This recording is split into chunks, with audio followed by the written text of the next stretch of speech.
ಪಶ್ಚಿಮ ಬಂಗಾಳದಲ್ಲಿ ಮಮತಾ ಬ್ಯಾನರ್ಜಿ ನೇತೃತ್ವದ ಟಿಎಂಸಿ ಪಕ್ಷ ಧೂಳೀಪಟವಾಗಿ ಬಿಜೆಪಿ ಸ್ಪಷ್ಟ ಬಹುಮತದ ದಾಪುಗಾಲನ್ನ ಎಡ್ತಿರುವಾಗ ಮಂಗಳೂರಿನ ಬಿಜೆಪಿ ಕಚೇರಿಯಲ್ಲಿ ಹಬ್ಬದ ವಾತಾವರಣ ನಿರ್ಮಾಣ ಆಗಿತ್ತು. ಪ್ರಧಾನಿ ನರೇಂದ್ರ ಮೋದಿ ಅವರು ಈ ಹಿಂದೆ ಪಶ್ಚಿಮ ಬಂಗಾಳದ ಅಂಗಡಿಯೊಂದರಲ್ಲಿ ಚರ್ಮುರಿ ಸವಿದಿದ್ದನ್ನ ಮಮತಾ ಬ್ಯಾನರ್ಜಿ ಟೀಕಿಸಿದ್ರು. ಇದಕ್ಕೆ ಪ್ರತಿಯಾಗಿ ಮಂಗಳೂರಿನ ಬಿಜೆಪಿ ಕಾರ್ಯಕರ್ತರು ಚರ್ಮುರಿ ತಿಂದ ಮೋದಿ ಬೀದಿಗೆ ಬಿದ್ದಂತಹ ದೀದಿ ಎಂಬ ಘೋಷಣೆಗಳನ್ನ ಕೂಗ್ತಾ ವಿಶಿಷ್ಟವಾಗಿ ಸಂಭ್ರಮಿಸಿದ್ರು. ಮಂಗಳೂರು ದಕ್ಷಿಣ ಕ್ಷೇತ್ರದ ಶಾಸಕ ವೇದವ್ಯಾಸ್ ಕಾಮತ್ ಅವರು ಈ ಸಂದರ್ಭದಲ್ಲಿ ಸ್ವತಃ ಚರ್ಮುರಿ ವಾಲನಾಗಿ ಮಿರ್ಚಿ ಮಂಡಕ್ಕಿ ಮತ್ತು ಈರುಳ್ಳಿ ಬಳಸಿ ಖಾರವಾದ ಚರ್ಮುರಿ ತಯಾರಿಸಿ ಕಾರ್ಯಕರ್ತರಿಗೆ ಹಂಚಿದ್ರು. ಸಂಸದ ಕ್ಯಾಪ್ಟನ್ ಬ್ರಿಜೇಶ್ ಚೌಟ ಮತ್ತು ಬಿಜೆಪಿ ಜಿಲ್ಲಾಧ್ಯಕ್ಷ ಸತೀಶ್ ಕುಂಪಲ್ ಅವರ ನೇತೃತ್ವದಲ್ಲಿ ನಡೆದ ಈ ಕಾರ್ಯಕ್ರಮದಲ್ಲಿ ಪಟಾಕಿ ಸಿಡಿಸಿ ಲಡ್ಡು ಹಂಚುವ ಮೂಲಕ ವಿಜಯೋತ್ಸವವನ್ನ ಆಚರಿಸಲಾಯಿತು. ಬಿಜೆಪಿ ಮಹಿಳಾ ಕಾರ್ಯಕರ್ತರು ನೃತ್ಯ ಮಾಡುವ ಮೂಲಕ ತಮ್ಮ ಹರ್ಷವನ್ನ ವ್ಯಕ್ತಪಡಿಸಿದ್ರು.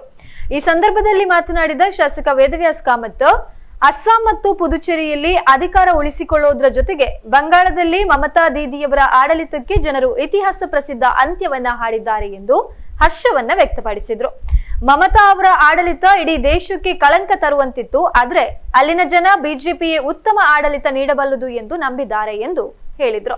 ಇನ್ನು ಪ್ರಧಾನಿ ಮೋದಿ ಅವರು ಚರ್ಮುರಿ ತಿಂದಿದ್ದನ್ನ ಟೀಕಿಸಿದ ದೀದಿ ಅವರಿಗೆ ಮಂಗಳೂರಿನ ಈ ಚರ್ಮುರಿ ಹಂಚುವ ಕಾರ್ಯಕ್ರಮದ ಮೂಲಕ ತಕ್ಕ ಉತ್ತರ ನೀಡ್ತಾ ಇದ್ದೇವೆ ಎಂದು ತಿಳಿಸಿದ್ರು. ಇನ್ನು ಸಂಸದ ಕ್ಯಾಪ್ಟನ್ ಬ್ರಿಜೇಶ್ ಚೌಟ ಮಾತನಾಡಿ, ಈ ಜಯವು ಸೈದ್ಧಾಂತಿಕ ನಿಲುವು ಮತ್ತು ಮೋದಿಯವರ ಅಭಿವೃದ್ಧಿ ಕಾರ್ಯಗಳಿಗೆ ಸಿಕ್ಕ ಜನಮನ್ನಣೆಯಾಗಿದೆ ಎಂದು ಬಣ್ಣಿಸಿದ್ರು.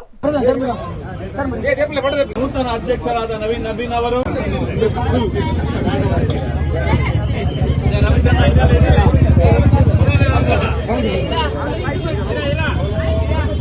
ಮಾಧ್ಯಮದ ಬೆಂಬಲ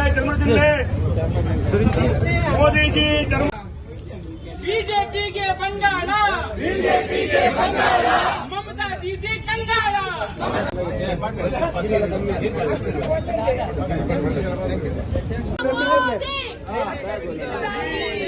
ಚರ್ಮುರಿ ತಿಂದ ಮೋದಿ, ಗುಂಡಿಗೆ ಬಿದ್ದ ದೀದಿ. ಚರ್ಮುರಿ ತಿಂದ ಮೋದಿ, ಗುಂಡಿಗೆ ಬಿದ್ದ ದೀದಿ. ಗುಂಡಿಗೆ ಬಿದ್ದ ದೀದಿ. ಚರ್ಮುರಿ ತಿಂದ ಮೋದಿ, ಗುಂಡಿಗೆ ಬಿದ್ದ ದೀದಿ. ಚರ್ಮುರಿ ತಿಂದ ಮೋದಿ. ದೀದಿ ಕಂಗಾಳ, ಮಮತಾ ದೀದಿ ಕಂಗಾಳ.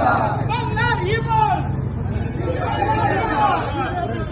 ಬಾಂಗ್ಲಾ ರಿವರ್. ಬಿಜೆಪಿ ಸರ್ಕಾರ, ಪಲ್ಟನಿ ಸರ್ಕಾರ, ಬಿಜೆಪಿ ಸರ್ಕಾರ, ಪಲ್ಟನಿ ಸರ್ಕಾರ, ಬಿಜೆಪಿ ಸರ್ಕಾರ. ಬಾಂಗ್ಲಾ ರಿವರ್, ಬಿಜೆಪಿ ಸರ್ಕಾರ, ಬಾಂಗ್ಲಾ ರಿವರ್, ಬಿಜೆಪಿ ಸರ್ಕಾರ, ಬಿಜೆಪಿ ಸರ್ಕಾರ. ಹಿಂದೂ ವಿರೋಧಿಯಾಗಿ ಯಾರು ವರ್ತನೆ ಮಾಡ್ತಾರೆ ಅವರಿಗೆ ತಕ್ಕ ಪಾಠವನ್ನ ನಮ್ಮ ದೇಶದ ಮತದಾರರು ಕಲಿಸಿದ್ದಾರೆ ಅಂತ ಹೇಳಿಕ್ಕೆ ಈ ಸಂದರ್ಭದಲ್ಲಿ ಇಚ್ಛೆ ಪಡ್ತೇನೆ. ನನ್ನ ಬಹುಮತ ಗಳಿಸುವ ಮುಖಾಂತರ ಆ ಭಾಗದಲ್ಲಿ ಹಿಂದುತ್ವದ ಪರವಾಗಿ ಮತ್ತು ಕಳೆದ ಅವಧಿಯಲ್ಲಿ ಏನು ಅಧಿಕಾರವನ್ನ ಯಶಸ್ವಿಯಾಗಿ ನಡೆಸಿದ್ದಾರೆ ಅದಕ್ಕೆ ಪೂರಕವಾಗಿ ಭಾರತೀಯ ಜನತಾ ಪಾರ್ಟಿಗೆ ಬೆಂಬಲವನ್ನು ಕೊಟ್ಟಿದ್ದಾರೆ.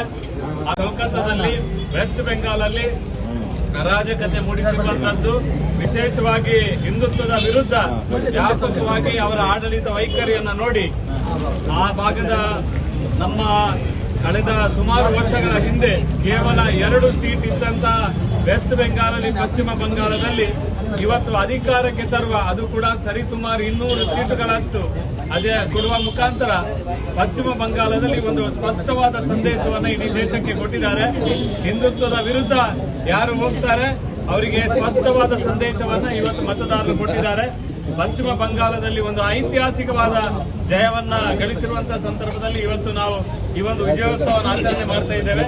ವಿಶೇಷವಾಗಿ ತಮಿಳುನಾಡಲ್ಲಿ ಹಿಂದುತ್ವದ ವಿರುದ್ಧ ಯಾವ ಹಿಂದುತ್ವವನ್ನ ಮುಗಿಸಬೇಕೆನ್ನುವ ರೀತಿಯಲ್ಲಿ ಉದಯನಿಧಿ ಮಾರನ್ ಏನು ಸ್ಟೇಟ್ಮೆಂಟ್ ಕೊಟ್ಟಿದ್ರು, ಅಲ್ಲಿಯ ಸ್ಟಾಲಿನ್ ಸರ್ಕಾರ ವರ್ತನೆ ಮಾಡ್ತಿದ್ರು.